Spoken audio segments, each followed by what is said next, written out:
എന്നാൽ ഒരു കാര്യം മനസ്സിലാക്കുക, ആരോഗ്യമുള്ള ഒരു വ്യക്തിയെ സംബന്ധിച്ചിടത്തോളം അവൻ്റെ ലൈംഗിക ആഗ്രഹം ഉടലെടുത്തു കഴിഞ്ഞാൽ ആ ദൃഢത അങ്ങനെ തന്നെ നിലനിൽക്കുകയും ചെയ്യുന്നുണ്ട്. അവൻ ലൈംഗികമായി ബന്ധപ്പെട്ട് കഴിഞ്ഞാൽ മാത്രമേ ഈ പാത്വേ വർക്ക് ചെയ്യാറുള്ളൂ. അല്പം സിഗരറ്റ് വലിക്കുകയോ മദ്യപിക്കുകയോ വല്ലതും ചെയ്യുകയാണെങ്കിൽ സ്ഥിതി അതിൽ കൂടി അബദ്ധത്തിലേക്ക് പോകുന്നു. കാരണം അപ്പോൾ എനിക്ക് ലിംഗത്തിനുള്ള തകരാറ് ECG എന്തിനാണ് എടുക്കുന്നതെന്ന് ചോദിച്ചാൽ 2 കാരണമുണ്ട്. ഹൃദയത്തിന് തകരാറുള്ളവർക്ക് ലൈംഗിക ശേഷിക്കുള്ള മരുന്നുകൾ നൽകുമ്പോൾ ചില കാര്യങ്ങൾ ശ്രദ്ധിക്കേണ്ടതുണ്ട്. അപ്പോൾ ലൈംഗിക ശേഷി വീണ്ടെടുക്കുന്നതോടുകൂടി നല്ല ലൈംഗിക ആരോഗ്യം ഉണ്ടാക്കണമെന്നുണ്ടെങ്കിൽ എല്ലാ അസുഖങ്ങൾക്കും അതിൻ്റെതായ ചികിത്സ നൽകണം.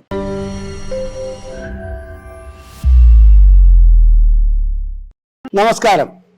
ലൈംഗികമായുള്ള ശേഷിക്കുറവിനെ കുറിച്ചുള്ള ഒരു നീണ്ട വീഡിയോ ആണ് ഞാനിന്ന് നിങ്ങളുടെ മുമ്പിൽ അവതരിപ്പിക്കാൻ പോകുന്നത്.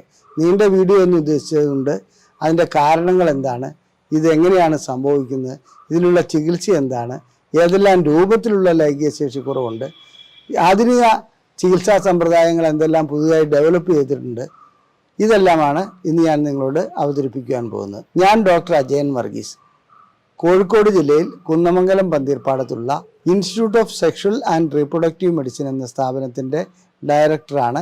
International association of sexual medicine practitioners modern medicine എന്ന അസോസിയേഷൻ്റെ ഓൾ ഇന്ത്യ ചെയർമാനുമാണ്. എന്താണ് ലൈംഗിക ശേഷിക്കുറവ്? ഒരു പുരുഷന് ലൈംഗികമായിട്ടുള്ള ആഗ്രഹം ഉടലെടുക്കുമ്പോൾ സ്വാഭാവികമായും അദ്ദേഹത്തിൻ്റെ ലിംഗം ഉയർന്നു വരുന്നു, നല്ല ദൃഢത കൈവരിക്കുന്നു. ഏതാണ്ട് ഒരു 135 ഡിഗ്രി ആംഗിളിലേക്ക് അത് ഉയർന്നു നിൽക്കുന്നതായി കാണാം. അപ്പോൾ ലൈംഗിക ശേഷിക്കുറവ് അനുഭവപ്പെടുന്ന ഒരു വ്യക്തിയെ സംബന്ധിച്ചിടത്തോളം എന്ത് ആഗ്രഹം ഉടലെടുത്താലും ലിംഗം ഈ രീതിയിൽ ഉയരുകയില്ല. അഥവാ ഉയർന്നാൽ തന്നെ ഒരു 30 ഡിഗ്രി അല്ലെങ്കിൽ 60 ഡിഗ്രിക്ക് അപ്പുറത്തേക്ക് മുന്നോട്ട് വരാറുമില്ല. പിന്നെ ദൃഢത കൈവരിക്കുന്നതിന് പകരം അത് ഏറെക്കുറെ സ്പോഞ്ച് പോലെയുള്ള ഒരവസ്ഥയിലേക്ക് അല്പം വണ്ണം വയ്ക്കുകയും ചെയ്യാം. അതിനാണ് ലൈംഗിക ശേഷിക്കുറവെന്ന് പറയുന്നത്. ഇതിൻ്റെ കാരണങ്ങൾ എന്താണ്? ലൈംഗിക ശേഷിക്കുറവ് എന്തുകൊണ്ടാണ് ഉണ്ടാകുന്നത്? 3-4 കാരണങ്ങൾ പ്രധാനമായുണ്ട്. ഒന്ന്, ലിംഗം ഒരു ബലൂണായി സങ്കല്പിക്കുക. ആ ബലൂണിലേക്ക് കാറ്റ് ഊതി വിടുകയാണെങ്കിൽ തീർച്ചയായിട്ടും അത് വലിപ്പം വയ്ക്കും. അങ്ങനെ വലിപ്പം വയ്ക്കുന്ന അവസ്ഥയിൽ ബലൂണിനെ നമ്മൾ മറ്റൊരു ആവരണത്തിൽ ഉൾപ്പെടുത്തിയിരിക്കുകയാണെങ്കിൽ തീർച്ചയായിട്ടും അതിന് ആ ആവരണത്തിൻ്റെ അത്രമേ വലിപ്പം വയ്ക്കുവാൻ കഴിയുള്ളൂ. ഇവിടെയും സംഭവിക്കുന്ന അതാണ്. രക്തം ലിംഗത്തിലേക്ക് ഇരച്ചു കയറുന്നു. ഇങ്ങനെ രക്തം ഇരച്ചു കയറുന്ന അവസ്ഥയിൽ ലിംഗത്തിൻ്റെ പുറത്തുള്ള ചില ഫേഷ്യകൾ ആ ഫേഷ്യകൾ എന്ത് ചെയ്യുന്നു? ഇതിനെ അവിടെ തടുത്തു നിർത്തുകയാണ്. അതുകൊണ്ട് അകത്ത് നല്ല ദൃഢത കൈവരിക്കുന്നു. കോർപ്പസ് കാവേർണസം എന്ന 2 കലകളും അതുകൂടാതെ ഇതിനകത്ത് കോർപ്പസ് സ്പോഞ്ചിയോസം എന്ന് പറയുന്ന ഒരു കലയിലേക്കുമാണ് രക്തം ഇങ്ങനെ ഇരച്ചു കയറുന്നത്.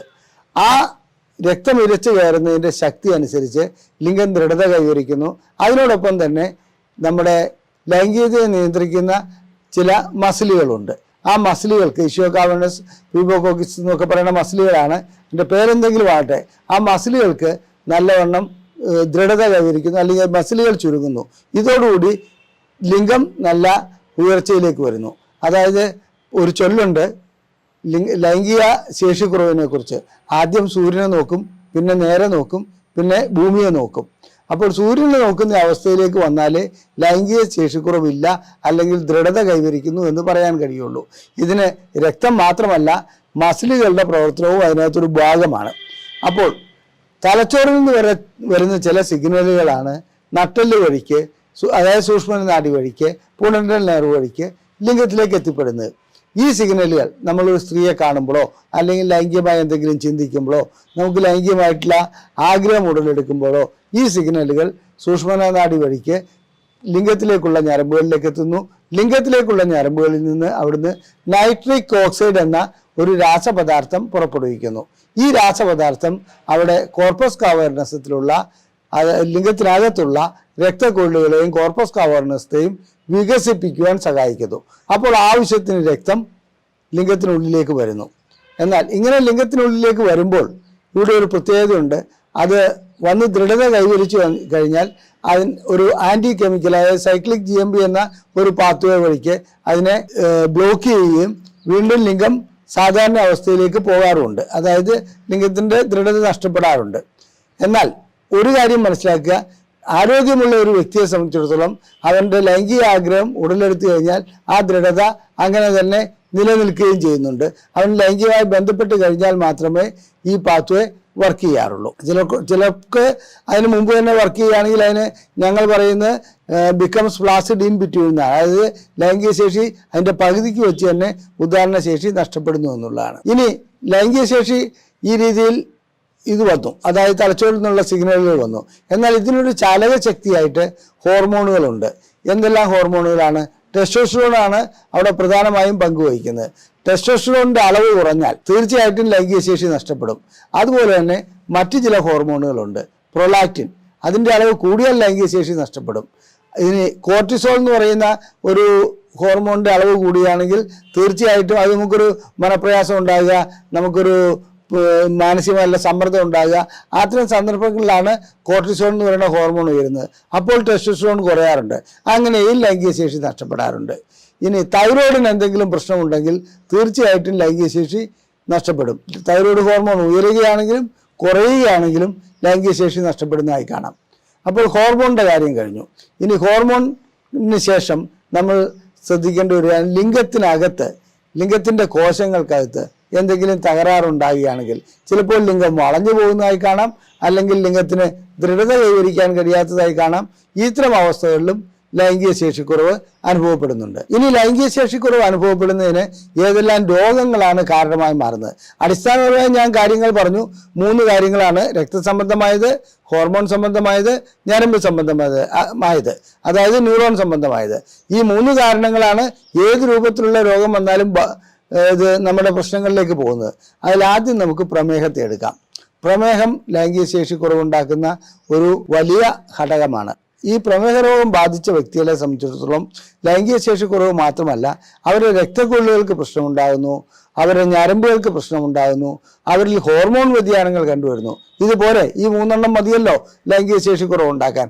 ഇത് കൂടാതെ തന്നെ പ്രമേഹം ബാധിക്കുന്ന ഒരു വ്യക്തികളെ സംബന്ധിച്ചിടത്തോളം അവരുടെ കോശങ്ങൾക്ക് വേണ്ടത്ര ഗ്ലൂക്കോസ് ലഭിക്കാത്തതുകൊണ്ട് എനർജി ഉൽപ്പാദിപ്പിക്കാൻ കഴിയാതെ വരുന്നു. ഇത്തരം അവസ്ഥയിൽ ചില വിഷലിപ്തമായ പദാർത്ഥങ്ങൾ അവരുടെ കോശങ്ങൾക്കുള്ളിൽ ഉണ്ടാകുന്നു. ഇത് രക്തക്കൊള്ളുകളെ വികസിപ്പിക്കുവാൻ അനുവദിക്കുകയില്ല, ചുരുങ്ങിപ്പോകുന്നു. അപ്പോൾ പ്രമേഹം അനുഭവപ്പെടുന്ന വ്യക്തികളെ സംബന്ധിച്ചിടത്തോളം ശരിക്കുള്ള ലൈംഗിക ശേഷി ഉണ്ടാകണമെന്നുണ്ടെങ്കിൽ പ്രമേഹം നിയന്ത്രിക്കേണ്ടതുണ്ട്. അതോടൊപ്പം തന്നെ ഹോർമോൺ, ന്യൂറോണൽ, വാസ്കുലാർ, അതായത് ഹോർമോൺ സംബന്ധമായതും ഞരമ്പ് സംബന്ധമായതും രക്തക്കൊഴൽ സംബന്ധമായുള്ള പ്രശ്നങ്ങൾക്ക് പരിഹാരം കണ്ടെത്തേണ്ടതുമുണ്ട്.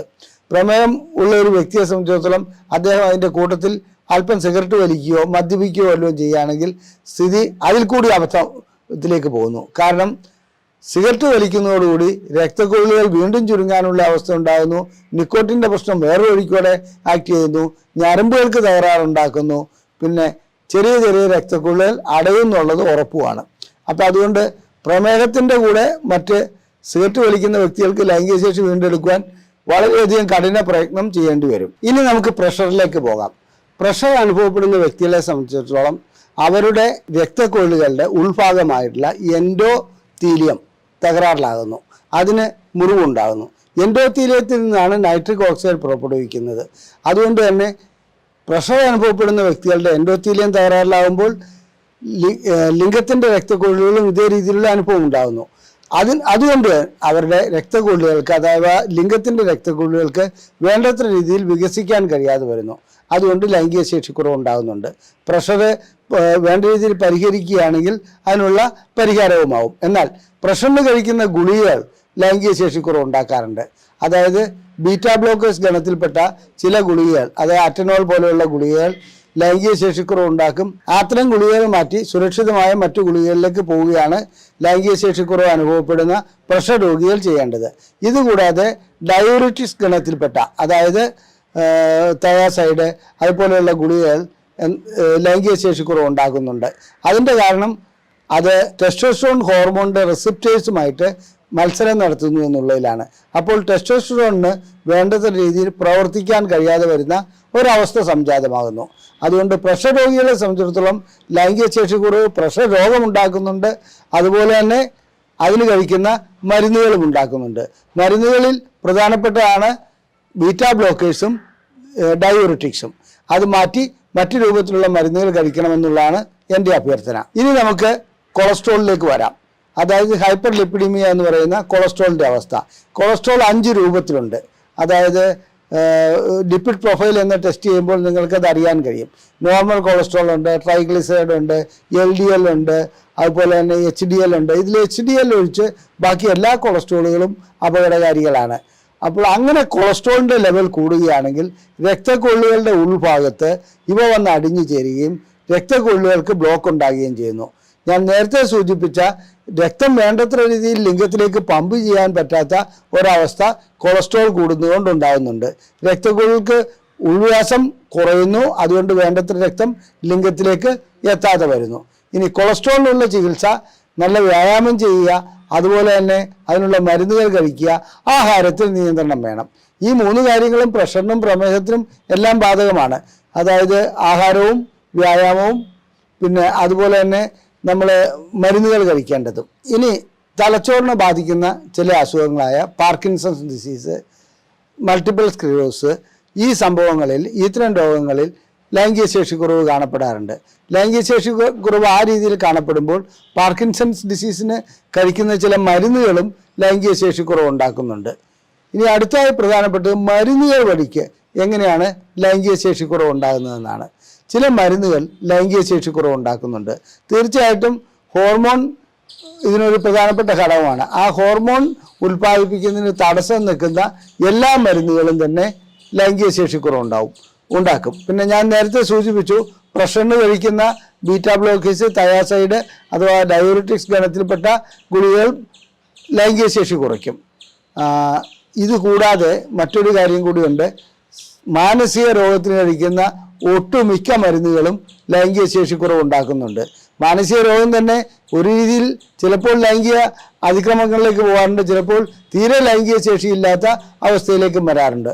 അപ്പോൾ ഏതാണോ മാനസിക രോഗം അതിനനുസരിച്ച് അത് നമുക്ക് വിലയിരുത്താനേ കഴിയുള്ളൂ. ഒറ്റയടിക്ക് അത് പറഞ്ഞു തീർക്കാൻ കഴിയുന്ന കാര്യമല്ല. അത് തന്നെ ഒരു വീഡിയോ ചെയ്യേണ്ടതുണ്ട്. അപ്പോൾ മാനസിക രോഗത്തിന് കഴിക്കുന്ന മരുന്നുകൾ ലൈംഗിക ശേഷിക്കുറവ് ഉണ്ടാക്കുമെന്ന് പറഞ്ഞു. ഇതുകൂടാതെ സിമിറ്റിഡിൻ, ചില ഗ്യാസിന് കഴിക്കുന്ന ഗുളികകൾ, അതായത് ഡോംബെറിഡോൺ, ഛർദി ഉണ്ടാകുമ്പോൾ കഴിക്കുന്ന ഗുളികകൾ, റെഗ്ലാൻ അഥവാ മെറ്റോക്ലോപ്രമൈഡ്, ഇതെല്ലാം ലൈംഗിക ശേഷിക്കുറവ് ഉണ്ടാക്കുന്നുണ്ട്. ഇവിടെ സംഭവിക്കുന്നത് മറ്റൊന്നുമല്ല, ഡോംബെറിഡോണും മെറ്റോക്ലോപ്രമൈഡും സാധാരണഗതിയിൽ പ്രൊലാക്റ്റിൻ്റെ അളവ് കൂട്ടുന്നുണ്ട്.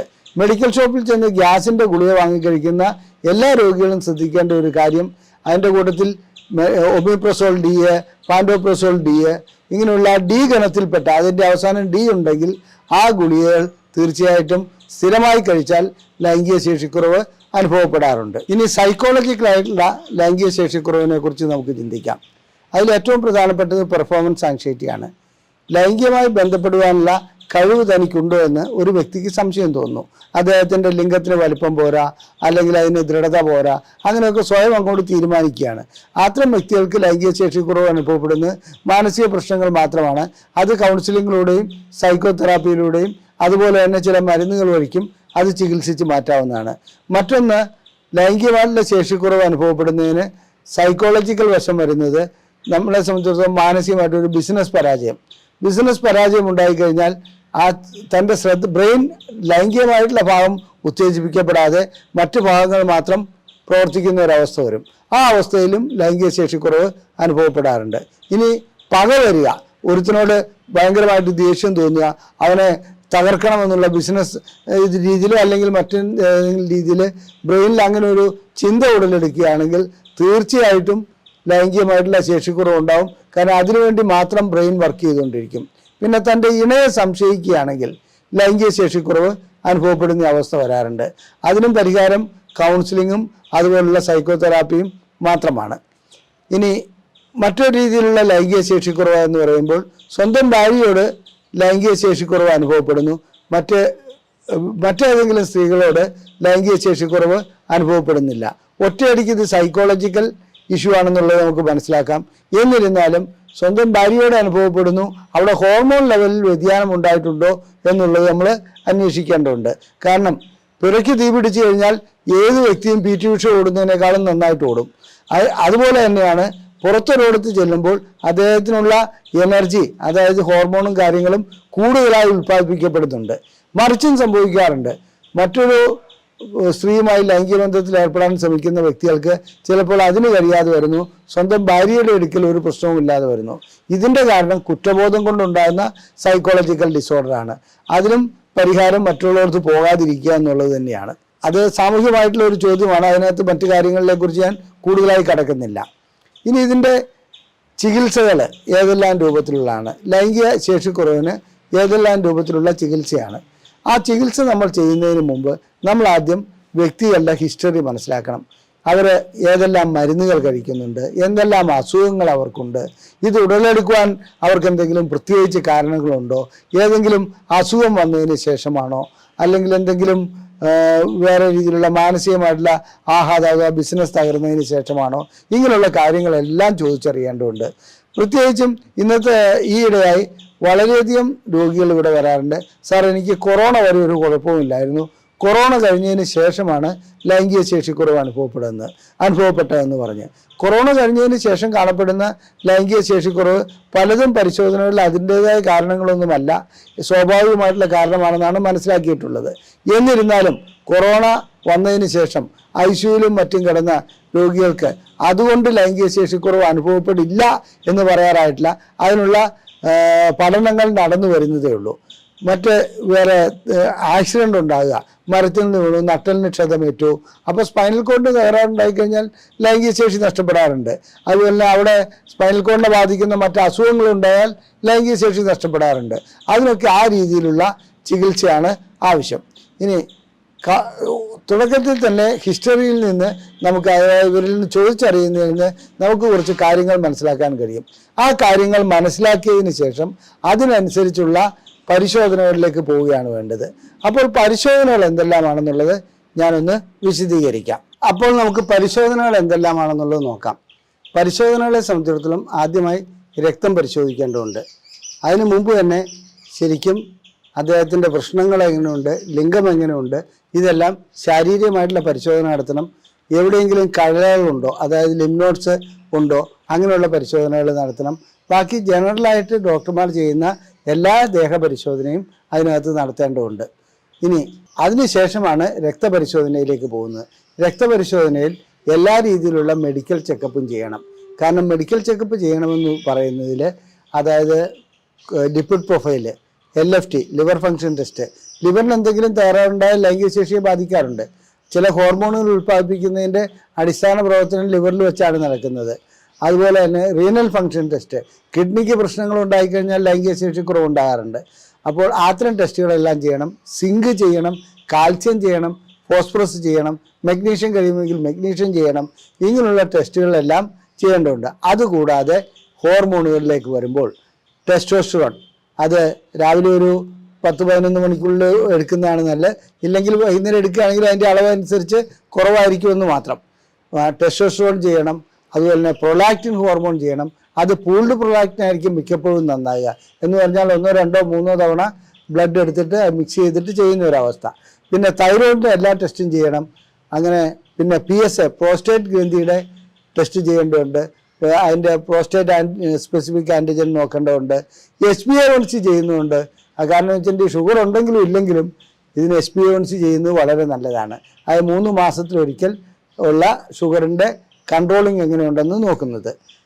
അതിൻ്റെ അടുത്ത ടെസ്റ്റുകൾ എന്താണെന്ന് വെച്ചിട്ടുണ്ടെങ്കിൽ ഇതിനകത്ത് വരേണ്ടത് ഒരു ECG നിർബന്ധമായും എടുത്തിരിക്കണം. അപ്പോൾ എനിക്ക് ലിംഗത്തിനുള്ള തകരാറ് ECG എന്തിനാണ് എടുക്കുന്നതെന്ന് ചോദിച്ചാൽ 2 കാരണമുണ്ട്. ഒന്ന്, ഹൃദയത്തിൻ്റെ തകരാറുകൾ മൂലം ലൈംഗിക ശേഷി നഷ്ടപ്പെടാറുണ്ട്. അതുപോലെ തന്നെ ഹൃദയത്തിന് തകരാറുള്ളവർക്ക് ലൈംഗിക ശേഷിക്കുള്ള മരുന്നുകൾ നൽകുമ്പോൾ ചില കാര്യങ്ങൾ ശ്രദ്ധിക്കേണ്ടതുണ്ട്. അതുകൊണ്ടാണ് ECG എടുക്കണമെന്ന് പറയുന്നത്. പിന്നീടുള്ളത് ബയോതെസ്മിയോമെട്രിയാണ്. ബയോതെസ്മിയോമെട്രി എന്ന് പറഞ്ഞാൽ ഞരമ്പുകളുടെ പ്രവർത്തനം എങ്ങനെയുണ്ടെന്ന് മനസ്സിലാക്കുക. അത് പെനൈൽ ബയോതെസ്മി ഉണ്ട്, കാലിൻ്റെയും കൈയുടെയും ഒക്കെ ബയോതെസ്മിയോമെട്രി ചെയ്യുന്നത് നല്ലതാണ്. പെനൈൽ ബയോതെസ്മിയോമെട്രിയിൽ നിന്ന് നമുക്ക് PSR വാല്യൂ കിട്ടും, അതായത് പെനൈൽ സെൻസിറ്റിവിറ്റി റേഷ്യോ. അത് കിട്ടിക്കഴിഞ്ഞാൽ എത്രത്തോളം അതിനകത്ത് ഞരമ്പുകളുടെ പ്രവർത്തനം നല്ല രീതിയിൽ പോകുന്നുണ്ട് എന്നുള്ളത് മനസ്സിലാക്കാൻ കഴിയും. ഇത്തരം ടെസ്റ്റുകളെല്ലാം ചെയ്തതിന് ശേഷം എന്താണ് എന്നുള്ളത് വിലയിരുത്തണം. അത് വിലയിരുത്തി കഴിഞ്ഞിട്ടാണ് അടുത്ത സ്റ്റെപ്പിലേക്ക് പോകാൻ കഴിയുക.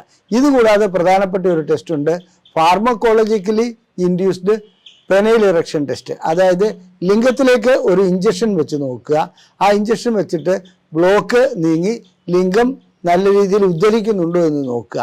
അത് ഉദ്ധരിക്കുന്നില്ലെങ്കിൽ അതിൻ്റെ ഡോസ് അനുസരിച്ച് ഡോസ് ചിലപ്പോൾ കൂട്ടേണ്ടി വരും. ചില സ്ഥാപനങ്ങളിൽ ഈ ഇഞ്ചക്ഷൻ ചെയ്തതിന് ശേഷം സ്കാനിങ് നടത്താറുണ്ട്, അതായത് ഡോപ്ലർ സ്റ്റഡി നടത്താറുണ്ട്. എൻ്റെ അഭിപ്രായത്തിൽ ആ ഡോപ്ലർ സ്റ്റഡിക്ക് വലിയ പ്രസക്തിയൊന്നുമില്ല. എത്രത്തോളം നമുക്ക് ഏത് ഭാഗത്താണ്, ഹാർട്ടിൻ്റേത് പോലെയല്ല, ഇടതുവശത്തെ കുഴലിനാണോ വലതുവശത്തെ കുഴലിനാണോ ബ്ലോക്ക് ഉള്ളതെന്ന് അറിഞ്ഞതുകൊണ്ട് പ്രത്യേകിച്ച് ഗുണമൊന്നും കിട്ടാൻ പോകുന്നില്ല. കാരണം അവിടെ ആൻജിയോപ്ലാസ്റ്റി ചെയ്യാൻ പറ്റുന്ന ഒരു അവസ്ഥയിലല്ല. വീണ്ടും നമുക്ക് ചെയ്യാൻ പറ്റുന്നത് ഒന്നുകിൽ ഇംപ്ലാന്റിലേക്ക് പോവുക, അല്ലെങ്കിൽ ഇഞ്ചക്ഷൻ്റെ ഡോസ് കൂട്ടി അതിന് മാറ്റം വരുത്താൻ കഴിയുമോ എന്നുള്ളതാണ്. മിക്കപ്പോഴും ഇഞ്ചക്ഷൻ്റെ ഡോസ് ഒരു ലെവലിൽ കൂട്ടി കഴിയുമ്പോൾ ലൈംഗിക ശേഷി വീണ്ടെടുക്കുന്നത് കാണാം. ഒരു 5-8 തവണ ഇഞ്ചക്ഷൻ വെച്ച് കഴിയുമ്പോൾ ചിലർക്ക് അത് ഗുളികകളിലേക്ക് മാറ്റം വരുത്തുവാനും കഴിയുന്നുണ്ട്. അപ്പോൾ പൈപ്പ് ടെസ്റ്റ് എന്നാണ് ഇതിന് ചുരുക്കപ്പേരിൽ അറിയപ്പെടുന്നത്. ഇനി നമുക്ക് ചികിത്സയിലേക്ക് വരാം. ഏതെല്ലാം ചികിത്സകളാണ്? ആ ചികിത്സകൾക്ക് വരുന്നതിന് മുമ്പ് ഞാൻ 2 രീതിയിലുള്ള ലൈംഗിക ശേഷിക്കുറവ് കൂടി ഞാൻ ഈ കൂട്ടത്തിലൊന്ന് വിശദീകരിക്കട്ടെ. അതായത് സ്പൗസ് ഇൻഡ്യൂസ്ഡ്, അത് സ്വന്തം സഹധർമ്മിണി ലൈംഗിക ശേഷിക്കുറവ് ഉണ്ടാക്കുന്ന ചില അവസ്ഥകൾ ഉണ്ടാകാറുണ്ട്. ഒന്ന്, അവരുടെ പെരുമാറ്റം നല്ല രീതിയിൽ വരാതിരിക്കുക. എപ്പോഴെങ്കിലും ലൈംഗികമായി ബന്ധപ്പെടുമ്പോൾ ആ സ്ത്രീ, അതായത് സ്വന്തം ഭാര്യ പറയുകയാണ് നിങ്ങൾക്ക് ലൈംഗിക ശേഷിയില്ല, വേണ്ടത്ര സുഖം ലഭിക്കുന്നില്ല, ഒരൊറ്റ കമൻറ്റ് മതി, വീണ്ടും വീണ്ടും ഇത് ചിന്തയിൽ തലച്ചോറിൽ കിടന്ന് അടിച്ചുകൊണ്ടിരിക്കും. അദ്ദേഹത്തിന് സ്വന്തം ഭാര്യയുടെ അടുക്ക് വരുമ്പോൾ ലൈംഗിക ശേഷി ഉണ്ടാകാത്ത ഒരവസ്ഥ സംജാതമാകാറുണ്ട്. ഇനി മറ്റൊരെണ്ണം വജൈനസ്മസ് ഇൻഡ്യൂസ്ഡ് ഇറക്ടൈൽ ഡിസ്ഫങ്ഷനാണ്. അത് ചില വിവാഹം കഴിഞ്ഞ പുരുഷന്മാരെ സംബന്ധിച്ചിടത്തോളം ഇണയ്ക്ക് വജൈനസ്മസ് ഉണ്ടെങ്കിൽ, യോനിസങ്കോചം ഉണ്ടെങ്കിൽ അവർ ആദ്യമൊക്കെ ട്രൈ ചെയ്യും. പിന്നെ ട്രൈ ചെയ്യുന്നതോടുകൂടി ഇവരുടെ ലിംഗം ചെന്നിട്ട് ഒരു വലിയ ഭിത്തിക്ക് ഇടിക്കുന്നത് പോലെ അത് വളയുകയാണ് ചെയ്യുക, യോനിക്കുള്ളിലേക്ക് കടക്കുകയില്ല. അങ്ങനെ വരുന്ന അവസ്ഥയിൽ തൻ്റെ കഴിവുകേടാണെന്ന് മനസ്സിലാക്കിയും ഇതൊരു ക്ലാസിക്കൽ കണ്ടീഷനിങ് ആയി ഡെവലപ്പ് ചെയ്യുകയും അവർക്ക് വീണ്ടും ഈ ലൈംഗിക ബന്ധത്തിലേക്ക് ഏർപ്പെടാൻ വരുമ്പോൾ ലിംഗം ഉയരാത്ത ഒരു അവസ്ഥയും ഉണ്ടാകാറുണ്ട്. അതിന് വജൈനസ്മസ് ഇൻഡ്യൂസ്ഡ് ഇറക്ടൈൽ ഡിസ്ഫങ്ഷൻ എന്നാണ് പറയാറ്. ഇനി നമുക്ക് ഞാൻ നേരത്തെ പറഞ്ഞ ചികിത്സകളിലേക്ക് പോകാം. ഓരോ അസുഖത്തിനും അതായത് എന്താണ് അതിൻ്റെ അടിസ്ഥാന കാരണം എന്നുള്ളത് നാം കണ്ടുപിടിക്കണം. അതനുസരിച്ച് ചികിത്സ ചെയ്യാൻ പറ്റുള്ളൂ. അതുപോലെ തന്നെ പ്രമേഹമുള്ള ഒരു രോഗിക്ക് വെറും സിഗ്നാഫിലോ അല്ലെങ്കിൽ വയാഗ്ര പോലെയുള്ള ഗുളികകൾ കൊടുക്കുക എന്ന് പറയുന്നത് മഹാ അബദ്ധമാണ്. കാരണം അവരുടെ പ്രമേഹത്തിനാണ് ആദ്യം ചികിത്സിക്കേണ്ടത്. പ്രമേഹവും ചികിത്സിക്കണം, അതുപോലുള്ള ഗുളികകളും നൽകണം. പിന്നെ കൂട്ടത്തിൽ സഹധർമ്മിണിയെ കൊണ്ടുവന്ന് ഈ കാര്യങ്ങൾ പറഞ്ഞ് മനസ്സിലാക്കുകയും ചെയ്യണം. ഇവർ തമ്മിലുള്ള ക്ലാഷ് ഞാൻ നേരത്തെ സൂചിപ്പിച്ച പോലെ വീണ്ടും ലൈംഗിക ശേഷിക്കുറവിലേക്ക് പോകാതിരിക്കാൻ വേണ്ടിയാണ് അത് ചെയ്യേണ്ടത്. അങ്ങനെ ചെയ്യുകയാണെങ്കിൽ ചിലരെ സംബന്ധിച്ചിടത്തോളം ഗുളികകൾ കൊണ്ട് തന്നെ പ്രയോജനം ലഭിക്കുന്നതായി കാണാം. ഇനി പ്രഷറുള്ള വ്യക്തിക്കാണ് പ്രഷർ നിയന്ത്രിക്കണം, കൊളസ്ട്രോളുള്ള വ്യക്തിക്കാണ് കൊളസ്ട്രോൾ നിയന്ത്രിക്കണം. അതുകൂടാതെ മൾട്ടിപ്പിൾ സ്ക്ലീറോസിസ്, പാർക്കിൻസൺസ് ഡിസീസ്, ഇങ്ങനെയുള്ള രോഗങ്ങളുള്ള വ്യക്തികളെ സംബന്ധിച്ചിടത്തോളം അവർക്ക് തീർച്ചയായിട്ടും ആ രോഗം ചികിത്സിക്കുന്നതോടൊപ്പം തന്നെയാണ് ലൈംഗിക ശേഷിക്കുറവിനുള്ള ചികിത്സ നൽകേണ്ടത്. അതല്ലാതെ ലൈംഗിക ശേഷിക്കുറവ് മാത്രമായി ചികിത്സിക്കുന്നത് അബദ്ധമാണ്. അവരുടെ മറ്റു രോഗങ്ങൾ അധികരിക്കുകയും വീണ്ടും ചികിത്സിച്ചിട്ട് പ്രയോജനമില്ലാത്ത ഒരവസ്ഥയിലേക്ക് പോവുകയും ചെയ്യുന്നുണ്ട്. ഇന്ന് കാണപ്പെടുന്ന ഒരു പ്രവണത എന്താണെന്ന് വെച്ചാൽ മെഡിക്കൽ ഷോപ്പിൽ പോയി ഒരു ഗുളിക വാങ്ങുക, അന്നേരത്തെ കാര്യം നടത്തുക. അതിപ്പോൾ മിക്കപ്പോഴും മെഡിക്കൽ ഷോപ്പിൽ ലഭിക്കുന്ന ഒരു വയാഗ്ര ഗണത്തിൽപ്പെട്ട ഗുളികകളായിരിക്കും. ഇത് ആയുർവേദമാണെന്ന് പറഞ്ഞു പോലും വയാഗ്ര ഗുളികകൾ പൊടിച്ചിട്ട് കൊടുക്കാറുണ്ട്. അപ്പോൾ അത്തരം ഗുളികകൾ വാങ്ങി കഴിച്ചു കഴിഞ്ഞാൽ ഇവരുടെ അടിസ്ഥാന രോഗം വളർന്ന് പന്തലിച്ച് ഒരു ഭൂതമായി മാറും.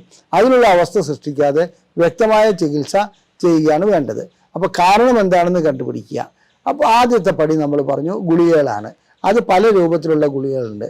അതായത് നമ്മുടെ PD5 ഇൻഹിബിറ്റേഴ്സ് ഗണത്തിൽപ്പെട്ട സിഡ്നാഫില്, ടഡലാഫില്, അതുപോലെ തന്നെ വെർഡിനാഫില്, അവിനാഫില്, അതുപോലെ തന്നെ യുഡിനാഫില്, ഇത്തരം ഗുളികകൾ ഇന്ന് ലഭ്യമാണ്. ഓരോന്നിനും അതിൻ്റേതായ സൈഡ് ഇഫക്റ്റ് ഉണ്ട്. ടഡലാഫിൽ കഴിക്കുന്ന വ്യക്തികൾക്ക് ചിലർക്ക് കാലുവേദന വരാറുണ്ട്. അതുപോലെ തന്നെ സിഡ്നാഫിൽ കഴിക്കുന്ന ചില വ്യക്തികൾക്ക് ജലദോഷം വരാറുണ്ട്, തലവേദന വരാറുണ്ട്. മറ്റു ഗുളികൾക്കും അതുപോലെ ഓരോന്നിനും ഓരോ രീതിയിലുള്ള ഇതുണ്ട്. ഏറ്റവും പാർശ്വഫലങ്ങൾ കുറഞ്ഞ ഒരു ഗുളിക, അതായത് ആ പാർശ്വഫലങ്ങൾ കുറഞ്ഞ ഗുളിക എന്ന് പറയുന്നത് യുഡിനാഫിലാണ്. അത് നേരത്തെ കൊറിയൻ പ്രൊഡക്റ്റാണത്. അതിപ്പോൾ ഇന്ത്യയിൽ അത്ര സുലഭമായി ലഭിക്കുന്നില്ല. അതിന് ഒരു ഗുളികയ്ക്ക് തന്നെ 600-700 രൂപയോളം ചിലവ് വരുന്നുണ്ട്. ഇനി ഈ ഗുളികകൾ പരാജയപ്പെടുന്നിടത്ത് നമ്മൾ അടുത്ത സ്റ്റെപ്പിലേക്ക് പോകുന്നത് ഞാൻ നേരത്തെ സൂചിപ്പിച്ച ഇഞ്ചക്ഷനാണ്. ഈ ഇഞ്ചക്ഷൻ എന്ന് പറയുന്നത് ലിംഗത്തിനുള്ളിലേക്ക് വയ്ക്കുന്ന ഒരു ഇഞ്ചക്ഷനാണ്. അത് ഏറ്റവും ലളിതമായ ഒരു ഇഞ്ചക്ഷൻ ഉള്ളത് പപ്പാവറിൻ എന്ന ഗണത്തിൽപ്പെട്ടതാണ്. അതിനകത്തേക്ക് 15 mg 30 mg ഇഞ്ചെക്ട് ചെയ്യുന്നു. ലിംഗം ബന്ധപ്പെടുന്നതിന് മുമ്പ് ഒരു 15 മിനിറ്റ് ചെയ്തു കഴിഞ്ഞാൽ ലിംഗം ഉയർന്നു വരുന്നു, ബന്ധപ്പെടാൻ കഴിയുന്നു. അതേസമയത്ത് അത് പരാജയപ്പെടുന്നവർക്ക് മിക്കപ്പോഴും ആൽഫഡിയാസ്ട്രോളും അതുപോലെ ലാർജാക്ടിനും ഒക്കെ ഉൾപ്പെടുന്ന ബൈമിക്സോ ട്രൈമിക്സോ കൊടുക്കേണ്ടി വരുന്നുണ്ട്. ആൽഫഡിയാസ്ട്രോൾ ഒരു ആംപ്യൂളിന് തന്നെ 6800 രൂപയാണ് വില. അതുകൊണ്ട് ആ ഇഞ്ചക്ഷൻ ചെയ്യുന്നത് വളരെ കോസ്റ്റ്ലിയാണ്. അതായത് ജനങ്ങൾക്ക് ചിലപ്പോൾ താങ്ങാൻ കഴിഞ്ഞെന്ന് വരില്ല. ആ രീതിയിൽ ഉള്ള ഇഞ്ചക്ഷൻ ഇന്ന് അവൈലബിൾ ആണ്. അത് മാർക്കറ്റിൽ ലഭ്യവുമാണ്. പിന്നെ ആ ഇഞ്ചക്ഷൻ നമ്മൾ പരാജയപ്പെടുകയാണെങ്കിൽ നമ്മൾ ഇംപ്ലാന്റിലേക്ക് പോകേണ്ടതുണ്ട്. ഇംപ്ലാന്റ് ശസ്ത്രക്രിയ എന്ന് പറയുന്നത് ഒരു കൃത്രിമമായിട്ടുള്ള ദണ്ടുകൾ വെച്ചിട്ട് ലിംഗത്തിനകത്ത് കോർപ്പസ് കാവേർണസിനകത്തേക്ക് വയ്ക്കുകയാണ്. ഒരിക്കൽ ആ ദണ്ട് വെച്ച് കഴിഞ്ഞാൽ നമ്മുടെ കോർപ്പസ് കാവേർണസും തകരാറിലാകുന്നു. അതുവഴിക്കല്ലാതെ വേറൊരു ചികിത്സാ മാർഗങ്ങളും അവിടെ ഫലിക്കുകയില്ല. ഇതുകൂടാതെ നവീനമായിട്ടുള്ള കുറച്ച് ചികിത്സാ രീതികൾ വന്നിട്ടുണ്ട്. നവീനമായിട്ടുള്ള ചികിത്സാ രീതികളിൽ ഒരെണ്ണമാണ് ഷോക്ക് വേവ് തെറാപ്പി. അതായത് അത് പല രംഗത്തും ഉപയോഗിക്കുന്നുണ്ട്. മസിലിൻ്റെ ജോയിൻറ്റ് പെയിനിന് അങ്ങനെയെല്ലാം ഉപയോഗിക്കുന്നുണ്ട്. ലിംഗത്തിലേക്ക് ശക്തമായ ശബ്ദ തരംഗങ്ങൾ അടിച്ചേൽപ്പിക്കുക. ഈ ശബ്ദ തരംഗങ്ങൾ അടിച്ചേൽപ്പിക്കുമ്പോൾ അവിടെ ക്ഷതമുണ്ടാകുകയും അതനുസരിച്ച് പുതിയ രക്തക്കുഴലുകൾ ഉടലെടുക്കുകയും ലിംഗത്തിലേക്കുള്ള രക്തപ്രവാഹം കൂടുമെന്നുള്ളതാണ് ഇതിൻ്റെ അടിസ്ഥാനം. ഇത് പ്രായോഗികമായിട്ട് ഈ തത്വം അനുസരിച്ച് ഒത്തിരി പരീക്ഷണങ്ങൾ നടത്തിയിട്ടുണ്ടെങ്കിലും എൻ്റെ അഭിപ്രായത്തിൽ അതിന് അത്ര വലിയൊരു ഗുണം കണ്ടതായി കാണപ്പെടുന്നില്ല. മാത്രമല്ല ഇതിൻ്റെ കൂട്ടത്തിൽ വീണ്ടും വയാഗ്ര പോലെയുള്ള ഗുളികകൾ കൊടുക്കുന്നതുകൊണ്ട് ഏതാണ് ഫലിക്കുന്നതെന്ന് നമുക്ക് പറയാൻ കഴിയുന്നില്ല. ശാശ്വതമായ പരിഹാരം ഉണ്ടാകുമെന്നുള്ള ധാരണയിൽ പലരും ഈ ചികിത്സ തുടക്കത്തിൽ നടത്തുകയുണ്ടായി. പക്ഷേ പരാജയമാണെന്നുള്ളതാണ് കൂടുതലും കേട്ടറിവുള്ളത്. ഇനി അടുത്തത് സ്റ്റെം സെൽ തെറാപ്പിയും PRPയുമാണ്. ആ സ്റ്റെം സെൽ തെറാപ്പി എന്ന് പറയുന്നത് നാം വളർന്നു സൈഗോട്ട് ഉണ്ടായതിനു ശേഷം നമുക്കുണ്ടാകുന്ന ആദ്യത്തെ സ്റ്റെം സെൽസ് ആണ്. അതിനാണ് പല രൂപത്തിലും പല ഭാവത്തിലും മാറാനുള്ള കഴിവുള്ള ഒന്നാണ് സ്റ്റെം സെല്ല്. ആ സ്റ്റെം സെല്ലുകൾ നമ്മുടെ ശരീരത്തിൽ എവിടെയെങ്കിലും ഉണ്ടെങ്കിൽ അതെടുത്തിട്ട് അതിപ്പോൾ കൊഴുപ്പിൽ നിന്ന് കിട്ടാം, പല ഭാഗത്തു നിന്നും കിട്ടാം. അതെടുത്തിട്ട് നമ്മൾ ലിംഗത്തിലേക്ക് ഇഞ്ചെക്ട് ചെയ്യുന്നത്. മറ്റത് പ്ലാസ്മ തെറാപ്പിയിൽ എന്താണെന്ന് വെച്ചാൽ അതിനകത്ത് പ്ലേറ്റ്ലെറ്റ് ഇതെല്ലാം മാറ്റി അതിൽ പ്ലാസ്മ മാത്രം എടുത്തിട്ട് ആ തെറാപ്പി ചെയ്യുന്ന ഒരവസ്ഥയാണ്. ഇതെല്ലാം സാമ്പത്തികമായിട്ട് വളരെയധികം ചെലവ് അടിച്ചേൽപ്പിക്കുന്നതും പ്രയോജനത്തിൻ്റെ കാര്യത്തിൽ അത്ര വലിയ മെച്ചമൊന്നും കാണാത്തതുമാണ്. അതായത് ഗുളിക, ഇഞ്ചക്ഷൻ, ഇംപ്ലാന്റ്, ഈ മൂന്നെണ്ണത്തിൽ നമുക്ക് പ്രത്യക്ഷത്തിൽ ഗുണം കാണുന്നുണ്ട്. അതേസമയത്ത് ഈ stem cell therapy, shock wave therapy ഇങ്ങനെയുള്ള കാര്യങ്ങളിലൊക്കെ ഏറ്റവും വലിയ പ്രശ്നം എന്താണെന്ന് വെച്ചാൽ സാമ്പത്തികമായിട്ട് നല്ല ചിലവ് വരും, പക്ഷെ പ്രയോജനം ലഭിച്ചുകൊള്ളണമെന്നില്ല. അടുത്തത് വാക്യൂം തെറാപ്പി ഉണ്ട്. വാക്യൂറെക്സ് എന്നൊക്കെ പറഞ്ഞ് പലതും മാർക്കറ്റിൽ ലഭിക്കുന്നുണ്ട്. അതൊരു റിങ് ലിംഗത്തിലിട്ടിട്ട് അവിടെ വാക്യൂം കൊടുക്കുകയാണ്. ഈ റിങ് എന്ത് ചെയ്യുമെന്ന് വെച്ചിട്ടുണ്ടെങ്കിൽ തിരിച്ച് രക്തം പുറകോട്ട് പോകാതെ ലിംഗം ദൃഢതയിൽ വരുത്തുന്നു. ആ തെറാപ്പി ഒരു പരിധി വരെ ഗുണകരമാണ്. അതിൻ്റെ കൂട്ടത്തിൽ വയാഗ്ര പോലെയുള്ള ഗുളികകളും കഴിക്കുന്നത് നല്ലതാണ്. ഇനി ഇംപ്ലാന്റ് തെറാപ്പി ചെയ്യുന്നതോടുകൂടി മറ്റൊരു ദോഷം കൂടിയുണ്ട്. സ്വാഭാവികമായിട്ടുള്ള ഒരു ലൈംഗിക ഉത്തേജനമല്ല വരുന്നത്. നമുക്ക് ഒരു സ്ത്രീയെ കാണുമ്പോഴോ ചിന്തിക്കുമ്പോഴോ ലിംഗം ഉയരുകയില്ല. ഒരു സ്വിച്ച് ഇടുമ്പോൾ ലിംഗം ഉയരുകയും വേറൊരു സ്വിച്ച് ഇടുമ്പോൾ ലിംഗം ചുരുങ്ങുകയും ചെയ്യുന്ന ഒരു അവസ്ഥ വന്നു കഴിഞ്ഞാൽ അതൊരു കൃത്രിമ സംഭവം മാത്രമാണെന്നുള്ളതാണ്. കൃത്രിമമായിട്ടുള്ളൊരു ലൈംഗിക ബന്ധമായി മാറുന്ന ഒരു അവസ്ഥയും വരില്ല എന്നുള്ള സംശയം എനിക്കുണ്ട്. അപ്പോൾ ലൈംഗിക ചികിത്സയുടെ കാര്യത്തിൽ അത് തുടക്കം മുതൽ അവസാനം വരെ പല രീതിയിലുള്ള ചികിത്സകളുണ്ട്. ഇനി ഞാൻ നേരത്തെ പറഞ്ഞു മരുന്ന് കൊണ്ടുണ്ടാകുന്ന ലൈംഗിക ശേഷിക്കുറവ്. അപ്പോൾ ആ മരുന്ന് നിർത്തിയിട്ടല്ലാതെ വേറെ രീതിയിൽ ചികിത്സയ്ക്ക് വരരുത്, ആ മരുന്നുകൾ മാറ്റേണ്ടതുണ്ട്. പക്ഷേ ദുഃഖകരമെന്ന് പറയട്ടെ, സൈക്കാട്രിക് ഡിസോർഡറുള്ള മാനസിക രോഗമുള്ള പല രോഗികളിലും അവരുടെ മരുന്നുകൾ നമുക്ക് നിർത്താൻ കഴിയില്ല. നിർത്തിയാൽ അതിലേറെ പ്രശ്നങ്ങൾ വരും. അതുകൊണ്ട് അവരുടെ ലൈംഗിക ശേഷിക്കുറവ് വീണ്ടെടുക്കുന്നതിന് മറ്റു മാർഗങ്ങൾ നാം തേടേണ്ടി വരാറുണ്ട്. പലരും ചോദിക്കുന്ന ഒരു ചോദ്യമാണ്, പ്രായം ആയവരിൽ, അതായത് ഒരു 60 വയസ്സും അതൊക്കെ കഴിഞ്ഞവരിൽ, 60 വയസ്സിന് മുകളിലോട്ടുള്ളവരിൽ ലൈംഗിക ശേഷിക്കുറവ് അനുഭവപ്പെടുകയാണെങ്കിൽ ചികിത്സിച്ച് മാറ്റാൻ കഴിയുമോ? പരിപൂർണമായ മാറ്റം ഉണ്ടാകുമോ എന്നുള്ളത്. ഒരു കാര്യം പറയട്ടെ, പ്രായമല്ല ഇതിൻ്റെ ഘടകം. വാസ്തവത്തിൽ എന്ത് അസുഖമാണ് ആ വ്യക്തിക്കുള്ളത്, എന്തുകൊണ്ടാണ് ഇതിങ്ങനെ സംഭവിക്കുന്നത്, അതായത് രക്തക്കുഴലിൻ്റെ ബ്ലോക്കാണോ, ഹോർമോണുകളുടെ പ്രശ്നമാണോ, ഞരമ്പിൻ്റെ തകരാറാണോ, കഴിക്കുന്ന ഗുളികകളുടെ പ്രശ്നമാണോ, ഇതെല്ലാമാണ് വിലയിരുത്തേണ്ടത്. അല്ലാതെ ഒരാൾക്ക് 65 വയസ്സായി ഇനി അദ്ദേഹത്തിന് ലൈംഗിക ശേഷി ഉണ്ടാവില്ല എന്നുള്ളതല്ല. ഞങ്ങൾക്കിവിടെ ചികിത്സയ്ക്ക് വരുന്നവരിൽ വളരെയധികം, അതായത് ഒരു നല്ല ശതമാനം 70 വയസ്സിന് മുകളിലുള്ളവരാണ്. അവരിൽ ഏതാണ്ട് ഒരു 60% ആളുകൾക്ക് ഞങ്ങൾക്ക് ചികിത്സ വഴിക്ക് പരിഹാരം കണ്ടെത്തുവാൻ കഴിയുന്നുണ്ട്. അവരുടെ അസുഖം എന്താണെന്നുള്ളതാണ് വിലയിരുത്തേണ്ടത്. ഒരു കഥ കൂടി പറഞ്ഞിട്ട് ഞാനിവിടെ ഇത് അവസാനിപ്പിക്കാം. അതായത് ഒരു ആധാരം എഴുതുന്ന ഒരു വ്യക്തി ഇവിടെ ചികിത്സയ്ക്ക് വന്നിരുന്നു. ആ വ്യക്തിയെ സംബന്ധിച്ചിടത്തോളം അദ്ദേഹം 5 പാക്കറ്റ് സിഗരറ്റാണ് ഒരു ദിവസം വലിക്കുന്നത്. അദ്ദേഹത്തിന് പ്രമേഹമുണ്ട്, അദ്ദേഹത്തിൻ്റെ ഞരമ്പുകൾ വളരെയധികം ശോഷിച്ചിട്ടുണ്ട്. അത്തരം വ്യക്തിയെ സംബന്ധിച്ചിടത്തോളം സിഗരറ്റ് വലി ഒന്ന് നിർത്തണമെന്ന് പറയുമ്പോൾ സിഗരറ്റ് ഞാൻ വലിക്കും, എന്തായാലും എന്നെ ചികിത്സിച്ച് എൻ്റെ ലൈംഗിക ശേഷി വീണ്ടെടുക്കണമെന്ന് പറഞ്ഞാൽ ഉത്തരത്തിലിരിക്കുന്നത് എടുക്കുകയും വേണം, കക്ഷത്തിലിരിക്കുന്നത് കളയാനും വയ്യ എന്ന് പറയുന്ന ഒരു അവസ്ഥയിൽ നമുക്ക് ചികിത്സയിലേക്ക് പോകാൻ കഴിയില്ല. നമ്മുടെ പ്രശ്നങ്ങൾ എന്താണ്? സിഗരറ്റ് വലിക്കുന്നതുകൊണ്ടാണ് ഈ പ്രശ്നം ഉണ്ടാകുന്നത്. സിഗരറ്റ് വലിക്കുന്നതുകൊണ്ടും പ്രമേഹമുള്ളതുകൊണ്ടാണ് ഞരമ്പിന് പ്രശ്നമുള്ളത്.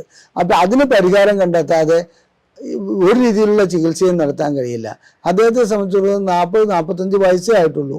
ഈ 45 വയസ്സായ വ്യക്തി ഈ പ്രായത്തിൽ ഈ സമയത്ത് 4-5 പാക്കറ്റ് സിഗരറ്റ് വലിക്കുകയാണെങ്കിൽ എത്രത്തോളം കാലം മുമ്പോട്ട് പോകുമെന്നുള്ളത് തന്നെ സംശയമാണ്. മാത്രമല്ല ദുരിതപൂർണമായ ഒരു ജീവിതമായിരിക്കും അദ്ദേഹം പിന്നീട് ഇതുവഴിക്ക് ഉണ്ടാക്കി വയ്ക്കുന്നത്, ഈ സിഗരറ്റ് വലിക്കുന്ന വഴിക്ക്. അപ്പം ലൈംഗിക ശേഷി വീണ്ടെടുക്കുന്നതോടുകൂടി നല്ല ലൈംഗിക ആരോഗ്യം ഉണ്ടാക്കണമെന്നുണ്ടെങ്കിൽ എല്ലാ അസുഖങ്ങൾക്കും അതിൻ്റെതായ ചികിത്സ നൽകണം. മരുന്നുകൾ അതിനെ ക്രമപ്പെടുത്തി കഴിക്കേണ്ടതുണ്ട്. പിന്നെ നല്ല രീതിയിലുള്ള വ്യായാമം എപ്പോഴും ലൈംഗിക ശേഷി ഉണ്ടാക്കുവാൻ സഹായിക്കുന്നതാണ്. നാം അറിയേണ്ട ഒരു കാര്യം, ഒരു 30 വയസ്സ് കഴിഞ്ഞാൽ നമ്മുടെ ഹോർമോൺ ലെവല് കുറഞ്ഞു വരികയാണ്. ഒരു പരിധി എത്തുമ്പോൾ തീരെ ഹോർമോൺ ഇല്ലാതാകുകയും ലൈംഗിക ശേഷി കുറവ് അനുഭവപ്പെടുകയും ചെയ്യുന്നുണ്ട്. അത് പ്രായത്തിൻ്റെതാണെന്ന് പറയാൻ പറ്റും. പക്ഷെ ആ പ്രായത്തിലും നാം നന്നായിട്ട് വ്യായാമം ചെയ്യുകയാണെങ്കിൽ, എത്രത്തോളം വ്യായാമം ചെയ്യുന്നോ അത്രത്തോളം നമുക്ക് ലൈംഗിക ശേഷി കുറവ് പരിഹരിക്കുവാൻ കഴിയും. അതുപോലെ തന്നെ നല്ല ഉറക്കമുണ്ടാകുകയാണെങ്കിൽ ലൈംഗിക ശേഷി കുറവ് പരിഹരിക്കാൻ കഴിയും. പിന്നെ ആവശ്യമില്ലാതെ വേണ്ടാത്ത കാര്യങ്ങളിലെല്ലാം തലയിട്ട് പ്രശ്നങ്ങളായി ജീവിക്കുക, അങ്ങനത്തെ ഒരു അവസ്ഥ വരികയാണെങ്കിൽ ലൈംഗിക ശേഷി കുറവ് ഉണ്ടാകുമെന്നുള്ളതിൽ ഒരു സംശയവുമില്ല. ലൈംഗിക ശേഷി കുറവിനുള്ള സാധാരണ രീതിയിലുള്ള ചില ആഹാര പദാർത്ഥങ്ങളെക്കുറിച്ച് ഞാൻ പറയാം. ഏറ്റവും നല്ലതാണ് ഉലുവ മുളപ്പിച്ചത് വെറും വയറ്റിൽ കഴിക്കുകയാണെങ്കിൽ ഒരു 10-25 മണി കഴിച്ചാൽ മതി. അതുപോലെ തന്നെ നമ്മൾ മാതള നാരങ്ങ, ബദാം, ചീര, മുട്ട, കൊളസ്ട്രോൾ ഇല്ലെങ്കിൽ മുട്ട കഴിക്കാം, മുട്ടയുടെ മഞ്ഞ ഭാഗം കഴിക്കാവുന്നതാണ്. അത് പിന്നെ ചൂര മത്സ്യം, ഇങ്ങനെയുള്ള സാധനങ്ങളൊക്കെ വെളുത്തുള്ളി ഒരു രൂപത്തിലല്ലെങ്കിൽ മറ്റൊരു രൂപത്തിൽ ലൈംഗിക ശേഷിക്കുറവ് പരിഹരിക്കുന്നതിന് ഗുണം ചെയ്യാറുണ്ട്. നല്ല വ്യായാമം ചെയ്യുക, നല്ല ആഹാരം കഴിക്കുക, മനസ്സമാധാനത്തോടെ ജീവിക്കുക, മറ്റ് അസുഖങ്ങൾക്കുള്ള വേണ്ട ചികിത്സ നടത്തുക, മദ്യപാനം, സിഗരറ്റ് എന്നിവ ഒഴിവാക്കുക. ഇതെല്ലാം ചെയ്യുകയാണെങ്കിൽ ലൈംഗിക ശേഷിക്കുറവ് പരിഹരിക്കാൻ കഴിയുന്ന ഒരു കാര്യമാണ്. നന്ദി, നമസ്കാരം.